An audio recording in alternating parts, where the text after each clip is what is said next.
Who belongs in a future with climate justice? Everyone. A just and sustainable future should be accessible to all beings across all of our differences. And the fight for climate justice is well underway in places like Richmond, California. It's a city rich in culture, and its community groups are known for their forward-thinking systemic solutions, from the creation of equitable local food systems to new models for collective ownership. The community ties that have propelled these movements are what's needed to challenge the Chevron Richmond Refinery, which has deeply enmeshed itself with the city. It's hard to remember a time when Chevron wasn't in some way connected to Richmond. The refinery's history dates back over 100 years and as old as the city itself. However, since time immemorial, this land has been stewarded by the Ohlone people native to the bay. The relationship between the Ohlone people and the land was one of reciprocity and respect, and sustained life for millennia. It wasn't until settlers brutally removed them from their land that it began to rapidly degrade. The land wasn't treated as a sacred source for life, but rather a commodity to be bought and sold for profit. Decades later, government-sponsored housing segregation forced Black and other people of color to live in neighborhoods surrounding the refinery.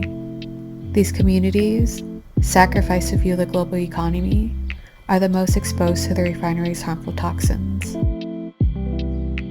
It's about time we expand our circle of concern and ensure that we leave no one behind. It'll mean grappling with some hard truths. Chevron continues to leverage its money and influence to preserve its stronghold over Richmond. Chevron contributes millions of dollars to local nonprofits like Richmond Promise, which provides scholarships for college. Payments of local taxes and fees also fund public services like schools and libraries. Breaking from this dependence will mean finding new sources to replace the lost revenue. Old systems and corporate narratives have also situated residents and refinery workers separately and, at times, at odds with each other. The refinery is a source of high-wage jobs.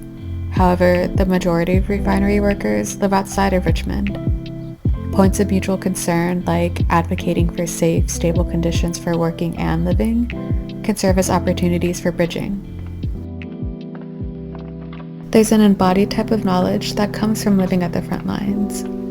It's a deep understanding of the fossil fuel industry's physical and emotional toll based on lived experience. And it's communities with these perspectives who are leading our way out of the climate crisis.